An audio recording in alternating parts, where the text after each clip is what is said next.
Selamat datang di channel Puskesmas Paripurna. Kali ini kita akan membahas tentang panduan praktek klinik untuk kasus seperti di buah ini. Rinitis alergika. 1. Pengertian, definisi. Rinitis alergi adalah penyakit inflamasi yang disebabkan oleh reaksi alergi pada pasien atopi yang sebelumnya sudah tersensitisasi oleh alergen yang sama serta dilepaskan suatu mediator kimia ketika terjadi paparan ulangan dengan alergen spesifik tersebut. Menurut Hu Arya, Allergic Rhinitis and its Impact on Asthma, 2001, rinitis alergi adalah kelainan pada gejala bersin-bersin, rhinore, rasa gatal dan tersumbat setelah mukosa hidung terpapar alergen yang diperantai oleh IgE. 2. Anamnesis. Pasien datang dengan keluhan keluarnya incer dari hidung, rhinorea, bersin, hidung tersumbat dan rasa gatal pada hidung, trias alergi. Bersin merupakan gejala khas, biasanya terjadi berulang, terutama pada pagi hari. Bersin lebih dari 5 kali sudah dianggap patologik dan perlu dicurigai adanya rinitis alergi dan ini menandakan reaksi alergi cepat.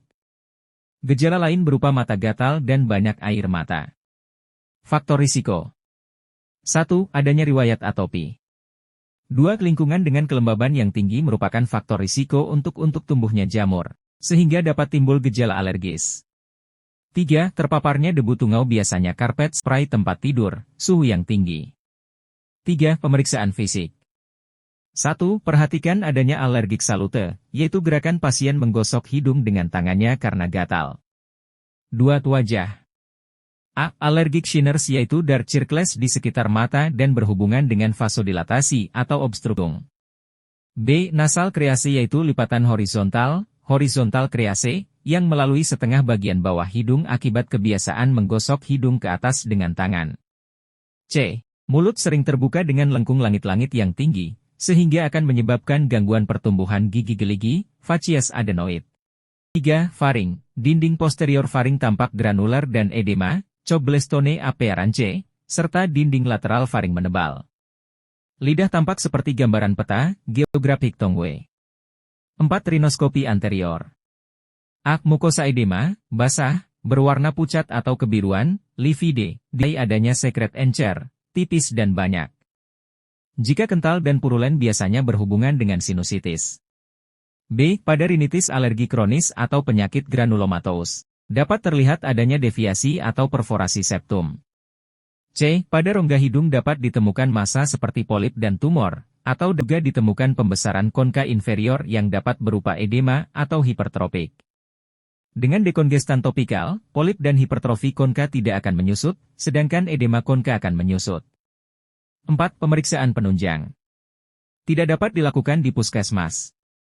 5. Kriteria diagnosis. Rekomendasi dari Hu Initiative Area, Allergic Rhinitis and its Impact on Asthma, 2001. Rinitis alergi dibagi berdasarkan sifat berlangsungnya menjadi 1. Intermiten, yaitu bila gejala kurang dari 4 hari, minggu atau kurang dari 4 minggu. 2. Persisten, yaitu bila gejala lebih dari 4 hari, minggu atau lebih dari 4 minggu. Sedangkan untuk tingkat berat ringannya penyakit, rinitis alergi dibagi menjadi 1. Ringan, yaitu bila tidak ditemukan gangguan tidur, gangguan aktivitas harian, bersantai, berolahraga, belajar, bekerja dan hal-hal lain yang mengganggu. 2. Sedang, yaitu bila terdapat satu atau lebih dari gangguan tersebut di atas. 6. Diagnosis kerja. Rinitis alergika. 7. Diagnosis banding. Rinitis vasomotor, rinitis akut. 8. Penata laksanaan. 1. Menghindari alergen spesifik. 2. Pemeliharaan dan peningkatan kebugaran jasmani telah diketahui berkhasiat dalam menurunkan gejala alergis. 3. Terapi topikal dapat dengan dekongestan hidung topikal melalui semprot hidung.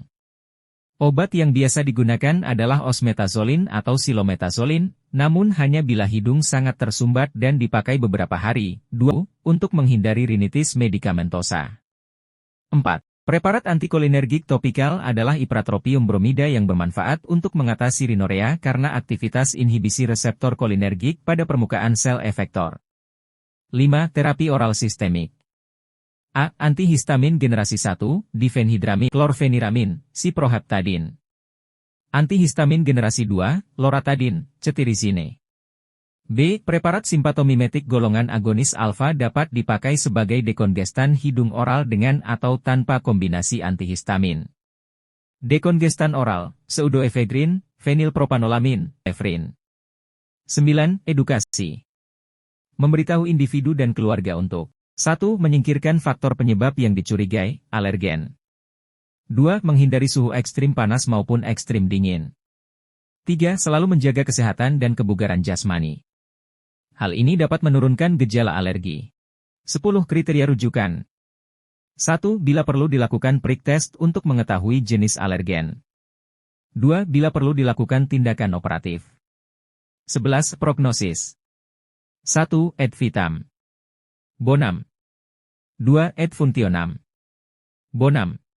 3. Et sanationam. Dubia et bonam.